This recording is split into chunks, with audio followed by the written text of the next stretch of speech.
Welcome to the Wealthy Actor Podcast. I'm Valerie Hubbard, an industry veteran with 25 years dedicated to helping actors navigate the business side of their craft. And I'm James Hallett, a fellow lifelong actor and coach, joining Valerie on this journey. Here on The Wealthy Actor, we're diving deep into the stories and insights of actors from all walks of life. We'll be unraveling the threads of success, failures, and everything in between. So if you're ready to embark on a journey beyond the footlights, join us as we sit down with fascinating actors, industry experts, and thought leaders to uncover the secrets of becoming a truly wealthy actor. I'm Valerie Hubbard. And I'm James Hallett. And this is the Wealthy Actor Podcast, where the art of acting meets the business of building a truly prosperous life in the spotlight.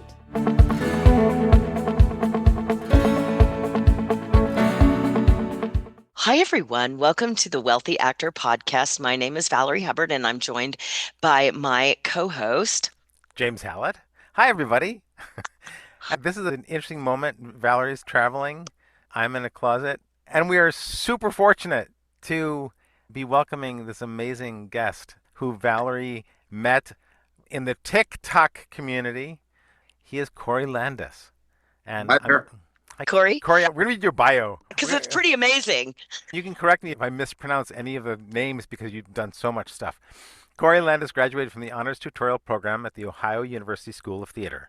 He moved to Los Angeles, where he won a recurring role on That 70s Show. Since then, he has starred and played supporting roles in over 50 features and shorts, sharing the screen with Patrick Fabian, Michael Madsen, Paul Sorvino, Tracy Lord, C. Thomas Howell, David Carradine, Oscar winner Cloris Leachman, Tom Arnold, Jennifer Tilly, and Oscar nominee Eric Roberts, among others. He has appeared in over 150 commercials, frequently as a spokesman, most notably Overstock, Bridgestone, 5 Hour Energy, and LifeLock.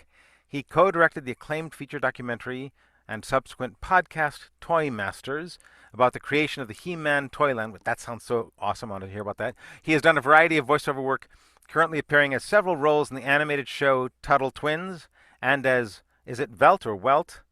Welt, yeah. Welt in the popular video game Honkai Star Rail? Yeah, that's my guess too. Yeah, Landis, as it says here, Landis. Although I'll call you Corey, but Landis Calrissian. Some people call me Lando, which is my nickname. It's better than Lobes. Exactly, Lando. Yeah, Landis is a piano player, singer-songwriter. Because he hasn't done enough already, he's a piano player, singer-songwriter, has released 5 albums of original material, the most recent produced by legendary Grammy Award winner Jeff Emmerich. He also composed the songs for the award-winning jazz musical short Funky Butt, and is the lead singer for the band Black Angel, with whom he has recorded 5 albums. He recently appeared in The Offer, Rutherford Falls, The Rehearsal, Running Point, and a theatrical run of Angels in America, playing Roy Cohen. How timely can you be? Yeah, exactly. He is also a stand-up comic, improviser, and sketch writer, performer. Welcome to the podcast. Welcome, Corey Landis. We're happy to have you. Thank you. I apologize for the dog yodeling that's happening. I don't hear it. I'll try to hit mute. Dog yodeling, always welcome. Okay, I'll try to keep an eye, but apologies for that. That's all right. Hi. Hello. Because I didn't know you. I just watched a couple of your TikTok videos. Oh, and okay. the controversy of the Actors Access stuff is something that Valerie and I have talked about. And sort of the... That's how we met. That's what we met over. Yeah. And I know that's one of many things in your life. But it is a launching off place in terms of the present moment. Yeah, absolutely. As actors. And I watched the follow-up where you talked about the conversation with Gary Marsh. And it sounded, I thought that you were very reasonable about it and approached it in a relaxed way. Where are you now with it all? Well, I'm glad you thought it was reasonable. I did try to be fair and objective about the whole thing. And I complain about other stuff out there that I find irritating or unnecessary, but I also try to be fair about that as well. With the Actors Access kerfuffle, everything just sort of went back to normal at a certain point. It's just once and I don't want to, I guess if people don't know, I don't want to start talking about something that nobody has any idea of. Basically, I got kicked off of Actors Access because of a video that I made that expressed my distaste for their new user agreement and shared how to get out of signing the user agreement and still get into your account. It was just something I discovered by accident. I saw this thing come up. I didn't want to sign it. And sorry, my dog is going to start dragging his food across the floor. And I discovered that if you hit the back button, you could get right into your account without signing the agreement. I knew this wasn't going to last forever. I thought, at least temporarily, it's one excuse to be able to share with people that I think this user agreement is a little heavy-handed and that there's a way around it if they chose to do so. I got kicked out of Actors Access almost immediately after I put that video up. The upside was that I got a lot of really good interaction with people such as Valerie and other folks. I always am wondering, am I the cranky, annoyed curmudgeon out there who is just bothered by things that other people aren't bothered by? It's my constant sort of fear because I've been an old man for a long time and I can go off on tangents and other people are like, why do you care so much about the band Train and why it sucks? And so it was comforting to know that I wasn't the only person feeling that this was a problem and then that they were thankful. And it just got people talking. I'm new to TikTok. I barely use it. So it was really cool to see the interaction with me and the sub interaction with everybody else. And then I was like, well, now what do I do? Because I need to be on Actors Access because it is kind of the number one place to submit oneself and get jobs and also to have your agents submit you. And so I was like, well, I should figure out if the reason I think is why I got kicked off. So I called and got patched through to the owner and CEO of Actors Access, Gary Marsh, who was a colossal douche. When the call begins with, do you know who I am? It's never going to end well. I didn't know who he was, by the way. He lectured me and shamed me for 45 minutes, monologized, and at no point did he engage with me about what I had a problem with as far as the agreement was concerned, which I brought up at the end of the call. And I was like, well, this is significant, isn't it? And then he was like, what don't you like? I was like, I'm not going to tell you. The call is done now. Because I wanted to, just sort of dynamic wise and not to be too grandiose about it, but I wanted to call when the end of the call was going to happen because I don't think he's probably used to that very often. I wanted him to ask for something and to be able to have him go, oh, wait, because I don't think that happens very often for him. He told me I had to make an apology video and put it up. And he dictated the terms of that essentially in general. And I thought about it. And then before I could really even decide whether I was going to do it, the answer was no, I was not going to do it. And if I did, it would be a pseudo like Actors Access is a wonderful site that it would be something like that. I said everything, Gary. Why didn't you let me back on? So I decided I wasn't going to do that. He basically let me back on because wiser heads prevailed probably in his legal team and also because they closed the loophole. That was the long story. For those of you who are listening to it that don't understand, let me explain to you. There are actually two roads between producers and actors.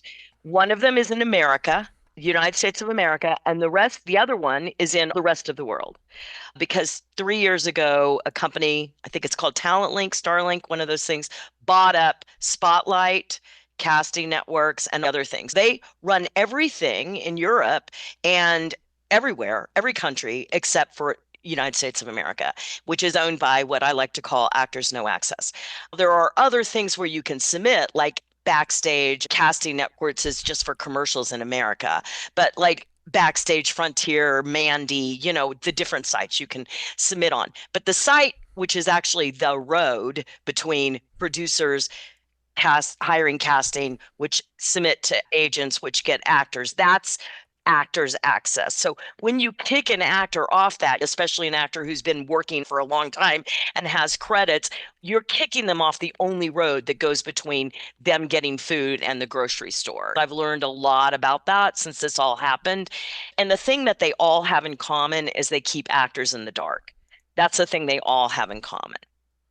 That is for sure. I mean, I can sort of add to that by saying that I've had, one of my missions and bugaboos has been these pre-tape options that casting networks has put up probably in the last year, and Backstage has done as well. I loathe these things to the nth degree, to the point where I have emailed Backstage. I've tried to get people on the phone. I've tried to have a conversation with anybody in any reasonable way about, let's just talk about this. Let me express why this is not a good idea. Why don't you entertain the notion of letting your customers decide whether they want to continue doing that? You're just locked out. And in fact, the only reason I got through to talk to anybody at Actors Access the day I had that call with Gary Marsh is because I lied in their phone system and said I was a casting person. The first time I called, I hit the actor button, straight to voicemail, go F yourself, we're not here for you. I'll try again. Hit boop 2 for casting person. Hello, how are you? Actors Access. We are the lowest rung on the totem pole with these people. Yep. And it's just frustrating to be kept in the... Yeah. Well, I mean, if I have anything to do with it, that's coming to an end. But I think in a lot of ways, what's happening is our ability to make money as an actor, our ability now to make money is totally different than when I got out of acting school 40 years ago. I mean, I literally have a client that made $100,000 last year doing user-generated content. He's on track to make $250,000 this year. And now we set a goal for him to make $1 million. Did I ever think I would be coaching my actors that aren't famous making multiple 6 figures? I wish I had that ability when I was starting out. There's so many streams of revenue and agents aren't getting a piece of that. And so they're suffering. There has to be a new platform. There has to be a new way. It's breaking down. If I have anything to do with that, there will be. Yeah, I think that's a big thing. It's like actors are like the abused wife in the corner. I still love you. He didn't mean to do it. I just fell down the stairs. No. Yeah. It's absolutely true. It's so true. And when the whole thing came out, the casting directors were only watching 4 seconds of our video. I was like, I already knew that. I was going to say, they've made it that long? Yes, exactly. The other thing is that there's a lot of undercurrent movement in what we're talking about that I want to lift up. Gary Marsh, for example, dictated the terms of your apology. That sounds so current White House to me. The whole question of ownership, authorship, freedom of speech, access to human beings, right? Like the idea that you have to call and you can't ever get through. We have just lost so many people from the IRS that if you have an issue with your taxes or you're supposed to get a refund back, good luck. Yeah. I mean, we're replacing a whole fleet of trucks coming to New York now that are all going to be driven by AI, and all those people are being out of jobs. There's the whole question of voiceover and artificial intelligence as voice.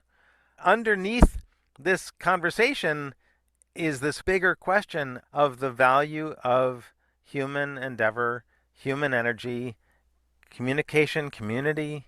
How do we actually create a human-friendly world? And I think that that's really important. These, to me, are the really important questions of this moment. How do we move forward in a way where technology is not community destroying?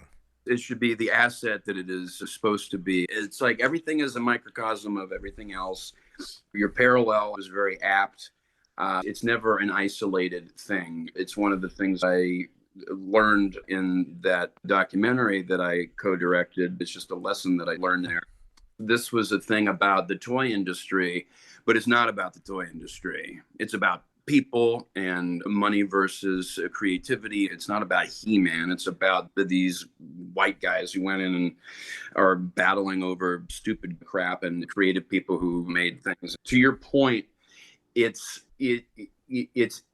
everything is where it is because whatever, and I don't know who Gary Marsh was when he created Actors Access. He could have been a completely different person. I don't know. He claims he had pure motivations, and that could be true. It's very similar to SAG, where SAG began with the best of intentions and did a great job for a long time. Then over time, they're not doing what they should be doing. You just become the man at a certain point when you start collecting the dollars and you forget why you started this thing to begin with. It's not supposed to be about making money and being a business. That's important. That's part of it. But the whole point from the beginning, you pave paradise, put up a parking lot. It's all about, we created this to help actors. We created this to, and then it gets lost. It's named Access. That's why I call it Actors No Access. And I love that you just quoted Joni Mitchell. Thank you for that. That's true. I think about it all the time. And there's also an Eagles line, which is call someplace paradise, kiss it goodbye. It's just like, we got to ruin everything, don't we? Yeah, I mean, I think that's capitalism. And ultimately, I do believe that humans are susceptible to greed. And that's what ultimately always happens. I don't think that you can be that grouchy of a troll in the end of your life and not had some issues in the beginning of your life as far as Gary Marsh is concerned. I thought you were talking about me there for a second. I'm like, first of all, I'm not at the end of my life. But I don't think that that's probably true. And it was the 70s. He was working on a studio. The story goes that he was working on a lot, and the casting directors needed a way to let the agents know what the auditions were. And he came up with a sheet, which was really great. And I even remember when they used to deliver them via courier service. I was doing a play at the time in New York, and one of the guys in the play was courier during the day, and he would get the breakdowns. He would deliver the breakdowns. And so he would always stop and make a copy for us, and then we would have them. That's how we OG stole them. Yeah. Back in the day. I think the issue with a lot of these platforms is with the way technology is right now, it literally evolves every day. If you built your site 3 years ago, you're out of date. Yes. Right. And Actors Access really literally hasn't been updated since the early aughts. Yeah. Every person that's looked at it said it's a mess. But if there's only one road, that's the road I'm going to walk down. And I will say, to its credit, it still functions better than casting networks for me. I can't get casting networks to work on any device that I use. I'm told that it's my problem. I don't think it's my problem. I didn't give my devices cancer. I can't get casting networks to do anything right on any device that I use. Actors Access is so primitive in its display that it at least functions properly for me. But yes, it's a very antiquated format. Sorry to bring this back to the painful side of it, but the fact that one person can cancel you from the site is the most distressing thing. I agree with you. It needs to be updated for a variety of reasons. The search function, for example, should be much better. The horrifying thing is that you spoke out about a problem and were punished. Were punished by being ejected from the only platform where we have most casting in the country. what's ironic about that is that most of the time I argue with actors that there's no blacklist because they'll always tell me like, oh, if I reach out to this casting director, I'm going to get a blacklist. I'm like, think about what you're saying. You're saying that they have the time to go look at a Google Drive blacklists. Is that where they keep it? Where they all look and say, oh no, you can't call Corey in. He's on the blacklist, right? Here he was creating a blacklist by kicking him off, you know? So maybe there is something to be worried about sometimes as actors, but certainly not reaching out to your customers. List wasn't written down on a document either. And it still exists, you know? Yeah. And I try to see things as objectively as I can. I understand the potential and the possibility of what you were saying, James, that happening. He runs the company. It's like if you're a McDonald's franchisee and somebody comes in, you know, who looks sketchy, you reserve the right not to serve them. It's that they would is the thing. He can do whatever he wants. The frightening part is that one person with impure motivations can affect somebody's career like that. Thank goodness it wound up working out okay. But, I had a good day or two where I was thinking, like, shit, well, there goes a lot of work. I was legitimately thinking about that, and what do I do now? So there was a version of this where I didn't get back on, and that's frightening. That's right. And in some ways, it also raises the issue of like, well, if I speak now, if I talk on the podcast, does that mean I'm going to get kicked off? Right? There's the future thinking too, which is like, oh, do we all have to be careful about what we say about actors' access? Right. Yeah. Right. Yeah. And that's one of the reasons why when I decide to do a video about something, it is to encourage people to not be afraid. I've had so many people come up to me when we have our very few in-person auditions now. They pull me aside and they go, I watch the videos that you make where you complain about everything. I feel the same way. Thank you. I was like, you can do that too. And you can use that in whatever way you would like to do that. You can do it too. So I tap dance on landmines in a way because, frankly, I have it in me. I think it's from my dad, where I'm willing to blow the whole thing up. I do that. I know other people don't feel the same way, but I'm just hoping that slowly but surely a modicum of that will reach people who are like, oh, yeah, no, I feel that way. I would kind of like to say something about it. Maybe I can just email somebody. It's like we need to be able to have a voice and not be afraid of being penalized. Yes. See, I'm just smiling ear to ear because you're my kind of person. I'm that way too. I'm here at my mom's place, and my sister is like the polar opposite of me. And I said something to someone. I'm like, oh, yeah, you have the wrong sister. The nice sister was here in September. The bitch is here right now. The bitch is back. That's the other sister. Yeah. Yeah. And I understand that. But I'll throw you in there. We're not better. It's just a different wiring. Other people probably receive a lot of benefits from keeping their mouth shut. It's just different. But the people that are wired for self-destruction are important too. And because somebody's got to say something. Yeah. I also I want to take a second also to talk about your career and what you've accomplished, because as I look at the material I have in front of me, I'm like, this guy's done a lot of stuff. When you started out, did you grow up in Ohio? Yeah. I grew up in a small rural town of about 30,000 folks called Worcester, spelled with a double O because the cows go moo. Everybody says Worcester, and it's not Worcester, but yeah, it's just a small town. It had a suburban meets farm country feel, and I started getting involved in plays in high school, and was also on the speech team where I did humorous interpretation. That's what got me interested in it. And then I went on to Ohio University, more rebellious. I also have a very practical streak that I grew up with. And so I didn't really think, it's always like, no, that'll be your plan B kind of thing. And so I never went into it thinking that I would major in theater or be an actor. I thought I'll do telecommunications, and through that, maybe I'll be a television writer, a television director, maybe I'll be a broadcaster. And just halfway through, after taking non-major acting classes, I just felt that gut feeling, and I was like, this is right here. And I switched halfway through to being all in on being a theater major. I switched my majors halfway through. So that's when I decided I'm going to be an actor. And then when I graduated in June, in September, I was in LA with several other mates. I came out with half in mind to pursue music and half in mind to pursue acting.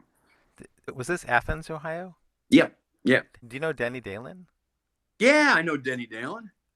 I did a play with Denny Dalen. No way. He's an absolute sweetheart of a man. Yes. When, where, and how? What's that about? When I was at Yale in the summertime, in between grad school years, I had a girlfriend who lived in Athens, Ohio, and she was a teacher at Ohio University. And I was like, well, maybe there's a play happening, and I'll come spend the summer with you. There was a play happening at the university. They were doing a show, and Denny Dalen had said yes to being in it. And Wow. so I did a play with it, and I know that school. So you've actually spent time there. Isn't it such a great place? It's beautiful, yeah, and lovely people. Yeah. I got to know people in the theater community there, and it was really great. So as you were talking, I'm like, wait a minute. We probably have Yeah, other people in common as well. yeah, great. Cool. I love that you started out with that blend of music and acting. Are you still in that place of balancing these paths? Yeah, in a way. I'll sort of tell a brief little from there to here thing that will answer that, and also it might be interesting for people to hear. I always thought that it was going to be the music thing that caught on, or was the thing that people noticed and potentially provided income and whatever, because it was, in my mind, a much more demonstrable thing. Anybody can say that they're an actor if you can speak and walk, but to be able to play piano, write songs, and sing, and I thought, well, that's much more unique. And so I thought that was going to be the thing that caught on. I got some good luck early on in acting, and sort of thought that everything was going to sort of continue that way, in sort of like a stepwise progression, like a little thing here, a little thing there, all very reasonable. But then it all disappeared almost instantly, and I have no idea why to this day. It's never one thing. It's a combination of factors. Whenever we try to ask, why did this happen? I didn't have an audition, and I did not book a job for 7 years. 7 years. I went from being young Red Foreman on that 70s show to not working again for 7 years. And that's when I focused on music heavily, because it was the days of early digital home recording, and I can make an album at home by myself when I'm not getting acting work. I can't as easily go act in something on my own. We have to be given permission to provide what we provide. I focused on music for a long time, and then crawled my way back into the acting world. And then that started to provide more work. I still do music. I've been doing it more recently than in the past 7 years. I work on it every day, and I, really enjoy it and put stuff out, and we'll always continue to do that, because it's just a different muscle. It's different to create something from scratch and to put it out there that expresses something from yourself. So I'll always be doing music. Great. That was awesome. I need to listen to your music. Well, there's no should. No, I want to. And the world will not end during this call, hopefully, so you'll have your chance. It's all good. If you like, most of the stuff is like, if you like piano playing singer-songwriters like Billy Joel, Elton John, Warren Zevon, Tom Waits, Ben Folds, if you like that kind of stuff, you'll probably like some of my stuff. Oh, good. How would we find it? Where would we go to? It's everywhere. It's on Spotify. It's on Apple Music. It's just my name. Don't fall for the imitators. There is, strangely, another singer-songwriter from Ohio named Corey Landis, spelled the exact same way. I get all these messages. Hey, man, I hear you're coming to Columbus. I was like, it's not me. It's really bizarre that there's another singer-songwriter from Ohio named Corey Landis, but it's not Corey Landis and the Finer Things, because I would never name my band that, because it's terrible. It's just Corey Landis. The nice tie-in of those two worlds that is significant is when I got to work with Jeff Emmerich. As you mentioned in my bio, he was a 15-year-old engineer at Abbey Road Studios. He essentially co-produced all of the Beatles stuff. He came up with all of the sounds that get credited to George Martin. He went on to produce Paul McCartney and Wings, Elvis Costello. I did a commercial directed by Tony Kaye, who directed the film American History X with Ed Norton. I never thought I was going to get this commercial, because it was at this place on Sunset where all the pretty people go, all the models and everything. Oh, And I know that place. every time I go there, I'm like, they're going to smell me and go, get out of here. And I ended up booking it because they needed somebody that could conduct. And I told them I could conduct and got the part. And I'm on set talking to Tony Kaye, which is just crazy because I loved that movie. And now I'm working with Tony Kaye. And he said, this is my friend Jeff. He's going to do the post sound on this. In a room filled with all these young, attractive people, here's this older gentleman who stood out like a sore thumb. Talk to Jeff. He's going to do the sound, Jeff Emmerich. And then he left, and I'm like, look at my phone. It's like, is this who I think it is? Because I knew the name. And then I just proceeded to geek out on him. And then we became friends. We exchanged information. We would get together at Dupars and he would eat ice cream. We would talk about movies, and we'd do that like every couple weeks. At one point, he just said, if you ever want to do something, I can help you with that. I had to leave, and you would think that would be this great thing. But I think we as creative people can share in this, that I had this feeling of dread of, oh, now I have to think about this. I came back to him at our next meeting and said, I really appreciate you saying that you would work with me, but I don't, we don't know each other that well, but I can't afford you. I'm not in that echelon. He just said, well, I couldn't charge you. Then I left again, and I went like, damn it. Now I really have to think. It would have been so easy if he just said, well, just so you know, my bill is $100,000. It would have been like, oh, great. I don't have to think about this. He was like, I couldn't charge you. And so then I had to muster up the courage to do it, and then did it. And it was great. Well, and it's also because you knew the names. You know the names of, sorry, can you hear that? Can you guys hear that? Nope. Okay. No. Okay, good. So it's just because I want to say about knowledge is power. The fact that you knew the name, you were familiar with the name, that's just knowing your art form and knowing people in it. A lot of times people will come to me and they say, can you help me get an acting career? And you start going like, who's your favorite director? And they don't have a favorite director. And it's like, okay, wait, who you want to do a play? Great. Who's your favorite playwright? Right? Yeah. Like, oh, I don't know. You have to get knowledge first. Knowledge is the most important thing. I always say a lot of actors that I work with are waiting for permission. They're waiting for something to happen rather than just taking action, because action gets reaction.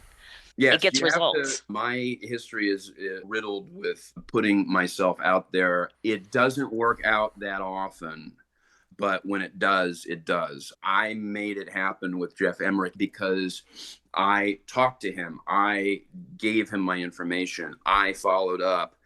I said, let's get together. I sent him a CD to his P.O. box. I had done that enough times before, but I didn't stop doing it. I gave Gwen Stefani a CD outside of some place in Beverly Hills, and she was like, is this weird? What is this? And I was like, okay, well, that's not going to work out. I gave Leonard Cohen tape. We shared a cigarette outside of Largo. That one I will count as a win because I got to one of the best songwriters. I had done this enough times where somebody could reasonably go like, you might want to stop doing this. It's not leading to anything. But sometimes it does, Yeah. The other way to look at it is that if we don't knock on the door and we stand out there going, nobody's paying attention to me, nobody's noticing me, the door is there. If I knock on the door will open and I'll have to interact with a human being. I'll have to deal with confrontation of some kind. I'll have to say something. To me, that's one of the key things that you, Valerie, talk about with your clients, is that putting yourself out there can be painful. Yeah. It can also be the path to community, the path to meeting people, the path to discovery. I always hate it when people say, oh, he was discovered by so-and-so. I'm like, yeah, well, how many doors did that person have to knock on before someone discovered them? Right. Yeah, there are the percentage of discovery stories are way slimmer than credit is given. Like there's like a 2% of the random walking down the street pull you in, and that rarely, if ever, happens. It's exactly what you're saying. Overnight success has come after like 10 years of hoofing it. Well, and as you said, 7 years of not getting cast. Yeah, I mean, I can relate to that. Yeah, it's like that. What I was thinking when you were saying your thing of like, you're going to have to face human beings and have some sort of interaction and impossible rejections, like that is part of the whole deal. I would not take back the 7 years because it just ends up making you who you are, you know? So you got to face that. Yeah, that's been a valuable lesson, learning that, like, oh, when I'm in a bad space, going, okay, what's the lesson here? What am I Yeah. supposed to learn here? Because I figured it out finally. We have to be willing to accept the rejection and consider that there might be some validity to it. We can't just outright reject the rejection by saying, well, they don't know what they're missing. You have to actually consider it. You have to think like, well, maybe the reason why I didn't get cast in this, or maybe the reason why this person rejected this or that, maybe they have a point and maybe I can learn something from that. It is this journey of figuring all of that out. When I tell the story about the 7 years to people, you know, people were like, well, why didn't you just give up? It's a fair question, but if you don't, you keep going if you keep going, and you don't if you don't. It's like I can understand why a person. I've had friends that I went to Ohio University with that they didn't get. I had another friend who came here as a filmmaker. They leave when they don't get certain things by a certain time. And I understand that motivation. I understand that. It's kind of like you got to be in it to win it. And I totally understand going like, this hasn't happened. Maybe that's something about me, but I also understand going like, I'm going to trust my gut, and I don't think it's me. I'm going to keep going ahead. And also, this is what I want to do, and I think I should be doing. So you chose to go on the journey rather than like, oh, I'm going to go try it out and see if it works out. I have a question. Since you're someone that's like me, what do you do for your mental self-care? I'd be interested. Mental and spiritual. What do you do about that? I've been a runner since the summer between my sophomore and junior year in high school. I told myself I was going to lose weight because I was chubby. I started running. I started exercising for the first time and did like weights and stuff, and lost a bunch of weight before coming back to school, and everybody thought I was dying. I started running when I was 15, and I find that helps me quite a bit. It just kind of cleans out the spiritual pipes, and also you find things coming to you when you're out there and there's nothing else going on. You get ideas and so forth. So intrinsically, it's good for you. It keeps you healthy. I try to save space for the things that I feel I want to do that are enjoyable. You have to really look at yourself and go, what do I find myself wanting to do? At a certain point in the day, I find myself wanting to go to the piano and sing, play, and possibly write and record. And so that can be anything. I also like to draw. I used to draw a lot when I was a kid. That could be that for somebody. It doesn't have to be some sort of an end goal. It can just be like, what do you find yourself wanting to do when you're just there? It could be reading. For me, it's just saving time to do things that fill me up, and just kind of checking in with yourself, reminding yourself of what's important, and not getting too overwhelmed by stuff, because the hustle of this is the thing that is the most mentally daunting for me. It's spending so much time doing essentially busy work for something that may not pay off. That is the thing I have to quell at a certain point and figure out how to deal with. Those are the ways that I do it. What you just said is a thorn in my foot. The issue of the busy work set by casting people has now become part of our job. They want, 10 pages of dialogue memorized and shot on camera and sent to them for them to watch the first 10 seconds or whatever. Right? Not only that, but they have specific protocols to what they want from your slate. They have labeling protocols. If you screw it up, they're not going to look at you. Oh, but don't put it up on casting networks. Please drop it in this Dropbox. But we don't take WeTransfers. So it's like imagine if I keep saying to everybody when I get these things from people, imagine this is just you. This is just your project. Imagine us when we have to do everything like this specifically this many times over. And then there's some older people who aren't necessarily as technologically savvy who still want to work, and they're like, what's H24? I don't, it's like, you totally understand. I don't understand how they don't understand that it's an impossibility. We didn't sign on for this, and it's thrust upon us, and we have to do it. It's like, one of these days I'm going to hire an assistant, just some person to submit me and get all my auditions in order and know exactly what needs to be done. And when I get them done, edit them and send them out. It's just like, you feel like, oh, I got to the point where I actually got an audition. Yeah, so great, but it's stressful. I got 7 to do, and they've all got different protocols. So then you get it done, and then you have to edit them and send them off. It's interminable. Since 2020, we've had to learn how to shoot, edit, compress, send, light, set decorate, cast, costume. I had a client that shot a commercial during COVID. She had to set up her whole house. She ended up casting her own husband and her own child and costuming everything. And I'm like, oh, right. So it's so insane. And then the pay is less. The pay is less. But, that's turning too, because there's so many opportunities now. This is the other thing we've had to learn how to do: negotiate. Yeah. That was the skill set that when I got out of acting school, we didn't have. It's so insane, the things that we have to do. I love that we start this podcast with complaining and end with.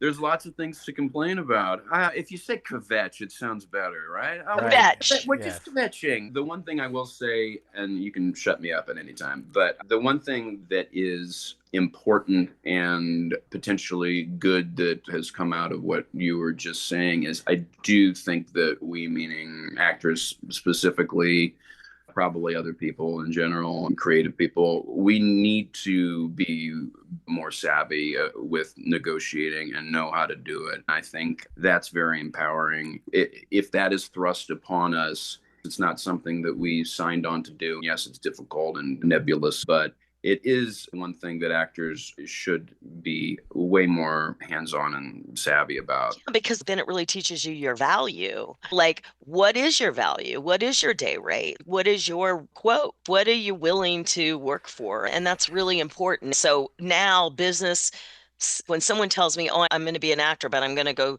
study business, I'm like, that's smart. Yeah. Like, you need that now. Like, yes, you needed it. I've been teaching business of acting for 25 of the 40 years I've been an actor, but it's so different now. You need it more than ever. You need to know what your brand is. You need to know how to pitch yourself. You need to know how to negotiate for yourself. I've always done that for myself, but now it's mandatory. I was going to ask one final question, Corey. If you were to say in the next 10 years, some opportunity, some person to work with, what is the dream of the next 10 years? My pat answer for that is to just do, and it's not a cop out, it's to just do cool things with cool people. I've had great opportunities and done work with a lot of great people. Just to be able to do cool things with cool people and to be able to get by on that and to potentially get to the point where I don't have to worry about all the stuff I was just kvetching about a moment ago. To get to the point where I'm not submitting myself to projects for 3 hours a day and doing self-tapes, where it's just a little bit more plugged in and easier. I just want to keep making a decent living to survive and make cool music with cool people and do cool acting projects with less stress involved. That's great. It's a great answer. I'm so happy I met you. I feel like we should work together sometime. I could play your mom. Or my sexy aunt or my sister. I was crazy. I had a recurring on Workaholics. I worked with those crazy boys. I was Aunt Cindy on that show. Cool. When you said that, I thought of that because that was so much fun working with those guys. Yeah. It was also it was always extra days because they never shut up. Right. That's cool, though. You come back tomorrow? Oh, yeah, sure. Absolutely. We shall. I'm glad that a fraught situation forged our acquaintance. Yeah. You've been a great guest. It's been such a delight. Thank you for being here. Oh, not at all. Great talking to you. Yeah. Great to all meet right, you, Corey. y'all. I'll see you guys soon. Thank you. Thank you, Corey. Thank you so much. Bye, everyone.